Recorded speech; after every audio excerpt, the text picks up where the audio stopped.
अपने संगठन की तरफ से 2 बातें रखना चाहेंगे कि हम लोग कथाएं तो बहुत सुनते हैं, हम लोग ज्यादातर जो शास्त्री जी व्यास गति से जो बातें बताई जाती हैं उनको अपने जीवन का आधार, अपने जीवन में उनके मूल्यों का जो हमारे जीवन को बहुत ही सार्थक बना सकती हैं, उनको कभी कभी भूल जाते हैं और एक मनोरंजन के रूप में हमेशा इन कथाओं को लेते हैं। तो हम आपसे कहना चाहेंगे, हम लोग सब सैनिक हैं और वो भी हमारे जितने भी साथी लोग आए हैं ये रिटायर्ड सैनिक हैं कमांडर साहब की तरह, और कमांडर साहब को देख के हम लोग बहुत प्रेरित होते हैं कि रिटायर होने के बाद भी देखिए हमारे अनवर साहब ने तो छड़ी पकड़ ली, हमारे कमांडर साहब अभी भी जवान है और बिल्कुल युवा हम लोगों को बहुत प्रेरणा देते हैं।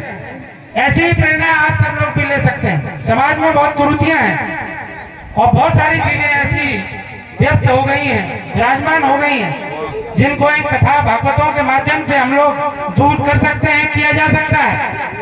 सबसे उसका उत्तम उपाय है कि जैसे जो भी चीज आपको बताई जाए उसका सार समझिए, उसको अपने जीवन में उतार लीजिए। जहाँ तक मैं जानता हूँ हमारा संगठन समझता है कि पूरी भागवत का साथ 3 चीजों पे ही निर्भर करता है। पहली है आपकी जो संस्कृति, जो आपकी संस्कृति चली आ रही है। हमारे कृष्ण जी ने जो बातें की, जो लीलाओं के द्वारा आपको बताया, श्री रामचंद्र जी ने जो बातें की, उन्होंने बताया अपने जीवन में, जितने भी कष्ट सहे हो या हंस के बताई हो बातें, ये बहुत महत्वपूर्ण बातें हैं। हम अपनी संस्कृति से सब कुछ सीख सकते हैं। किताबें आजकल लोग पढ़ते नहीं, मोबाइल में भी ज्यादातर हम लोग देखते हैं कि इधर की चीजें ही ज्यादा लोग सर्च करते हैं। कथा भागवत और अपनी जो आध्यात्मिक चीजें हैं जिससे आपके मस्तिष्क का ज्ञान हो सकता है, उस पर कम ध्यान देते हैं। जब आपकी संस्कृति का आप स्मरण करेंगे, आदरणीय शास्त्री जी जितनी भी चीजें बताते हैं वो हमारे पूर्वज जो हमारी संस्कृति जो हमें छोड़ के गए, अगर आप उसका स्मरण करेंगे तो आपके अंदर संस्कार खुद ब खुद चल के आपके पास पहुंच जाएंगे। जब आप संस्कृति को ही अपनी बिगाड़ देंगे, आजकल देखने को मिलता है कि पश्चिमी संस्कृति जो है, सभ्यता जो है, वो हमारे लोगों में बहुत हावी है, जिससे बड़ा नुकसान हो रहा है।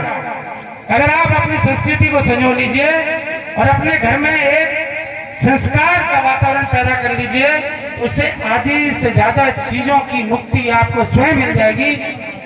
इसके तीसरे चरण में आती है शिक्षा। आपके पूर्वज आपको क्या बता के गए? अगर आपके माता पिता का घर आपके अंदर है और आपके घर में अनुशासन है, संस्कृति है, आपके अंदर संस्कार है, तो आपको कुछ चीजें खुद ब खुद पाने में सफलता आपके दरवाजे पे अपने आप पहुंच जाएगी। फौजी लोगों से आप कुछ न सीख पाए तो अनुशासन सीख सकते हैं। ज्यादातर फौजी लोग झूठ नहीं बोलते, जितना हो सकेगा सत्य पे रहते हैं। भगवत कथाएं जितनी होती हैं उनमें अगर आप सत्य का ही अनुपालन कर लें, सत्य के मार्ग पर ही अगर आप चल रहे हैं, तो आदि ये भागवत कथा का आयोजन जो है उसका सफल आपका जो आयोजन है वो स्वयं हो जाता है, अगर आप सत्य का मार्ग पकड़ लें। और सत्य, संस्कृति, शिक्षा, ये सारी चीजें एक ही समायोजन में आपके भागवत पांडाल में आके विराजमान है।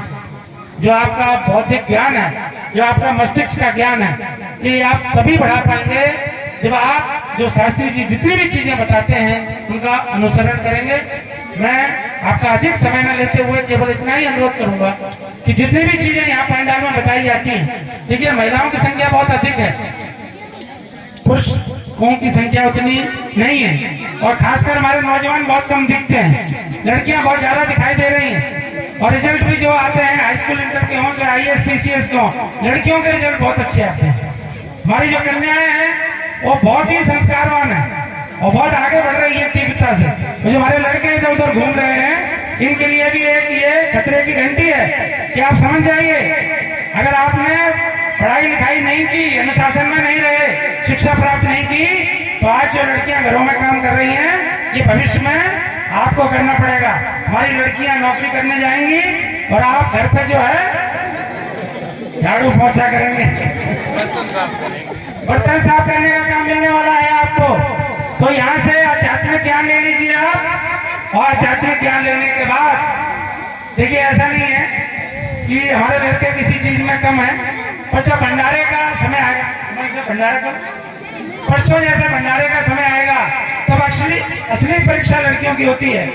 लड़के बढ़ चढ़ के भंडारे में हिस्सा लेते हैं, परसवाते हैं और प्रसाद का वितरण करवाते हैं। जितने भक्तजन आते हैं उनको प्रसाद खिलवाते हैं। तो लड़कियों को भी बराबर की मेहनत करनी है। परसों के दिन परसवाने में जितनी भी माताएं बहनाएं यहाँ हैं उनको परसवाने में उनका सहयोग करें। अंत में आप सभी का बहुत बहुत धन्यवाद जो आप सब लोगों ने हमारा ये अनुमोदन सुना और हमारा सैनिक भाइयों का सबका आपने जो स्वागत सम्मान किया उसके लिए बहुत बहुत धन्यवाद। और जो आपका जो समय हम लोगों ने दिया इसके लिए समायाची हैं। शास्त्री जी जो बातें बताएं मैं ऐसी आशा करता हूँ कमांडर साहब के माध्यम से कि आप जरूर ध्यान रखें। धन्यवाद।